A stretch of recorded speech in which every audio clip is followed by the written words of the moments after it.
It was a moment that nobody could have predicted, a scene that would soon become one of the most talked-about moments in daytime television. The stage was set, the audience eagerly anticipating what was supposed to be an ordinary chat with one of Hollywood's most enduring actors. But what happened when Kurt Russell took his seat was far from ordinary. It was electric. As Kurt made his way to the stage, the atmosphere in the studio became thick with tension. You could feel it in the air. Something was about to give. The cameras zoomed in on his confident stride and the audience erupted into applause. As he settled into his chair, his eyes scanning the room, the other hosts shifted uneasily in their seats. Joy Behar, the lead host, held a smile that didn't seem entirely genuine, her fingers gripping her note cards with a tightness that betrayed her calm demeanor. This wasn't going to be just another casual interview, and the moment Kurt opened his mouth, it was clear this conversation would be anything but typical. Joy Behar, seemingly ready to ease into a simple question, leaned forward with a smile. "Kurt, you've been in this industry for over 50 years. Hollywood has changed so much over time. How would you say it's different now compared to when you first started?" Kurt, with a subtle grin, paused for a moment as if weighing his words carefully. "Well, that's a loaded question, Joy. Hollywood today is different, to say the least. Back when I started, the focus was always on making good movies. We cared about telling great stories. Now, it feels like everyone is more concerned with meeting a checklist before they even start thinking about the script." Joy, not expecting such a direct answer, blinked in surprise. "A checklist? What do you mean by that?" The air in the room grew heavier as Kurt leaned in, his eyes sharp, not backing down. "You know what I'm talking about. Studios, projects, everything's about ticking boxes. Whether it's casting decisions or the stories being told, it's all about appeasing the right people. Talent and storytelling are secondary." The audience fell silent, sensing the storm that was brewing. Joy, clearly taken aback but unwilling to let the conversation slide, sat up straighter. Her tone, now sharper than before, echoed in the studio. "So, you're saying diversity in Hollywood is a problem?" Kurt's expression remained unwavering. "No, that's not what I said at all. Don't twist my words, Joy.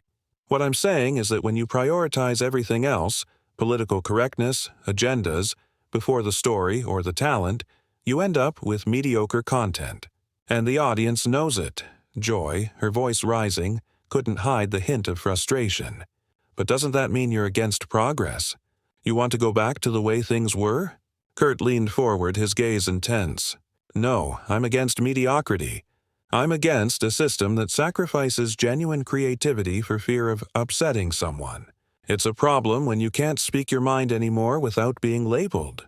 The tension in the room was palpable. Joy wasn't backing down. "But Kurt, don't you think representation matters? People want to see themselves on screen. They want to feel represented, to see their stories told." Kurt's response was immediate, cutting through the tension like a knife.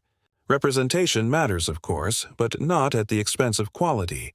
The best representation happens when you hire the best talent, not when you're checking boxes based on who fits a certain narrative. Great films, the kind that stick with people, are made by artists, not by committee. Joy, never one to shy away from a challenge, responded quickly. "So you're saying that films about diverse experiences, stories of real people, are what? Not good enough for you?" The debate escalated quickly. Kurt's voice grew firmer as he continued. "No, that's not what I'm saying at all. Some of the best films in recent years have been about diverse experiences.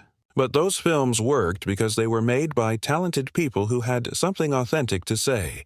It wasn't about filling quotas," Joy pressed on, her voice sharp. "But do you think the industry should ignore the audiences who want to see themselves reflected in films? Isn't it important that Hollywood listens to these calls for change?" Kurt didn't flinch. "The industry should listen, but it shouldn't be making decisions out of fear of Twitter mobs. You can't allow a handful of people online to dictate what gets made or how it's made. That's not progress, that's cowardice." The atmosphere in the studio reached a boiling point when one of the other hosts chimed in. "But, Kurt, you have to understand that you come from a place of privilege. You're a successful, wealthy actor in Hollywood. What you're saying might be hard for people who don't have the same opportunities to hear. Kurt's expression hardened and he leaned forward in his seat. So, because of who I am, my opinions don't count. Is that your argument? The host's words hung in the air, the tension escalating. I'm saying you're speaking from a position where it's easy for you to dismiss the struggles of those who've been excluded. You haven't had to fight for your place the way others have. Kurt's response was chilling. Let me tell you something, I've worked my whole life for what I have. Every rejection, every tough choice, it was all part of the grind. But go ahead, reduce my experience to privilege, and dismiss everything I've earned. The discussion seemed to reach a breaking point when Joy snapped, So you think we should just let Hollywood go back to the way it was? Let's ignore progress because it doesn't fit your ideal. Kurt shook his head, his voice steady but intense.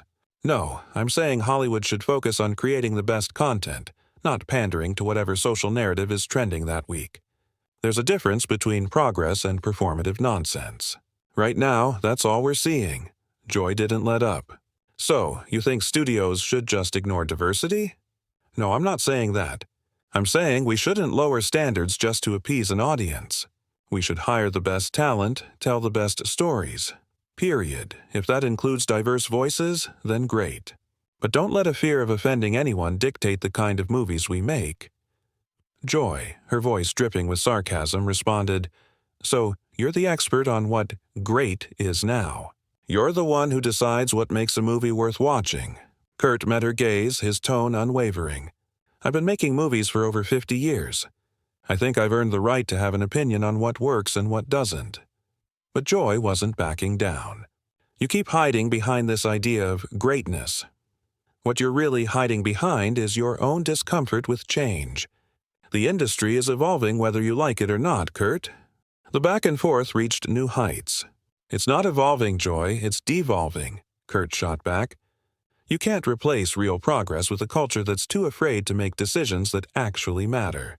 That's not evolution, that's cowardice. The audience was on edge now, sensing the gravity of the argument. It was clear this wasn't just a disagreement about movies anymore. This was a clash of ideologies. At this point, Joy tried to dismiss Kurt, but he wasn't finished. This isn't about me or my career. This is about a system that's losing its way. The focus is on optics, not artistry. That's why the industry is drowning in mediocrity. Joy fired back with her own accusation. So what are you saying, Kurt? That diversity has no place in Hollywood? That representation doesn't matter? Kurt's response was quick and sharp. No, I'm saying we shouldn't compromise on excellence just to appease everyone's sensitivities. Diversity is important, but it shouldn't come at the cost of good storytelling. By this point, it was clear that the conversation was no longer about Hollywood or diversity. It was about control. Kurt's frustration boiled over. I came here for an honest conversation, but that's not what this is. This is an ambush. With that, he stood up, making a beeline for the exit, leaving Joy and the rest of the hosts speechless.